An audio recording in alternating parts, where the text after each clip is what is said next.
Britain has a long history stretching back thousands of years.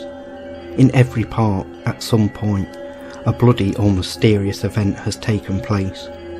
Murders, bloodthirsty revenge, plagues, punishment and folklore will make your flesh creep in terror. This is Mysterious Britain, Tales of the Unknown.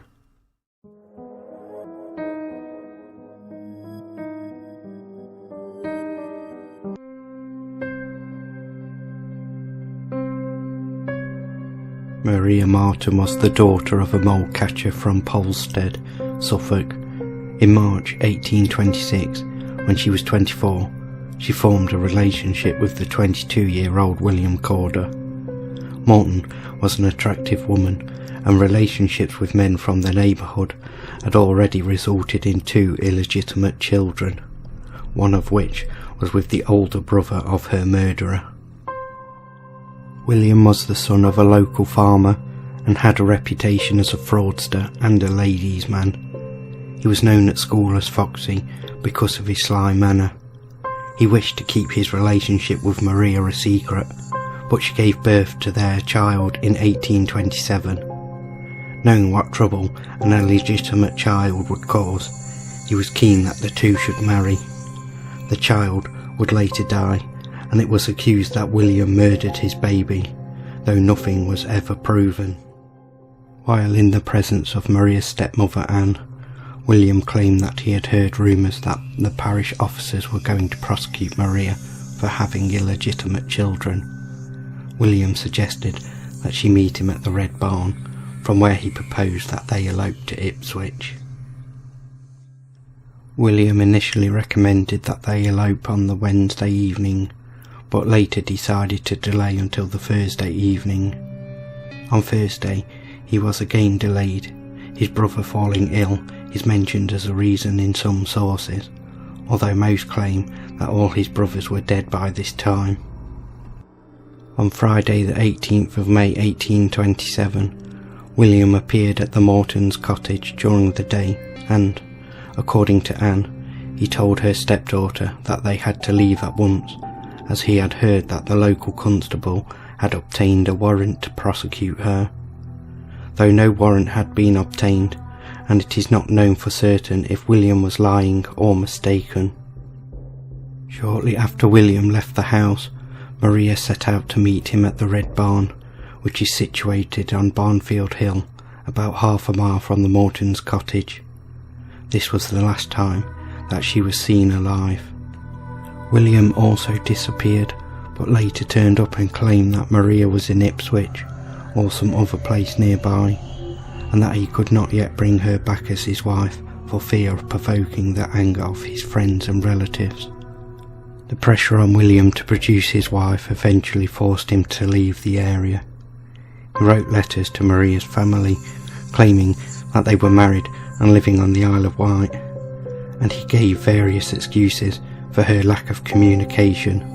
She was unwell, she had hurt her hand, or the letter must have been lost. Suspicion grew, and Maria's stepmother began talking of dreams that Maria had been murdered and that her ghost pointed to the spot where she was buried in the Red Barn. On the 19th of April 1828, she persuaded her husband to go to the Red Barn and dig in one of the grain storage bins. He quickly uncovered the remains of his daughter, buried in a sack. She was badly decomposed, but still identifiable. An inquest was carried out at the Cock Inn in Polstead, where Maria was formally identified by her sister from some physical characteristics.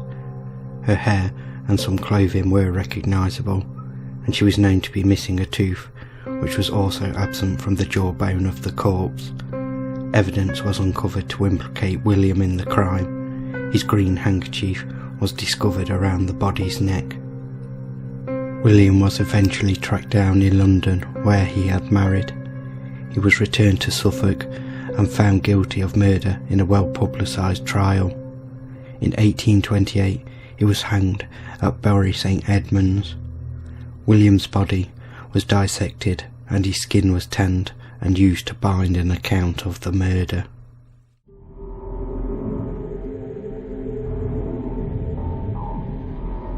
In 1348, the Black Death was ravaging London, indiscriminately killing many that it encountered. Bodies piled up as the death rate mounted, and churchyards filled.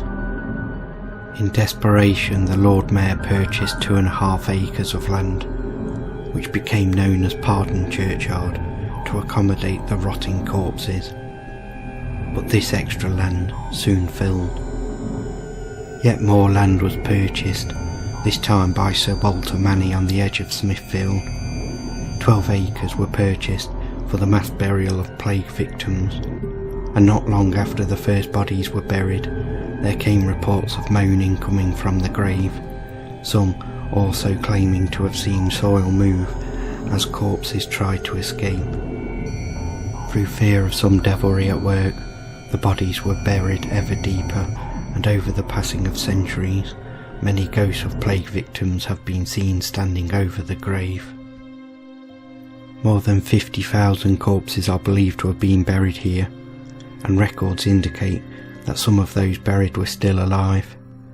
Believers claim that the ghosts seen today are those who were buried alive, come to exact their revenge.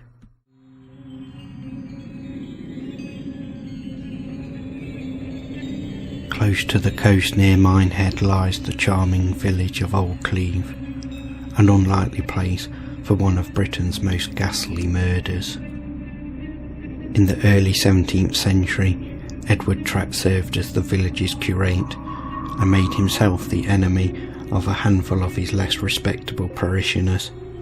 He denounced their ungodly behaviour from the pulpit, naming and shaming all. Deeply angered by their chastisement, a group banded together and decided to take revenge.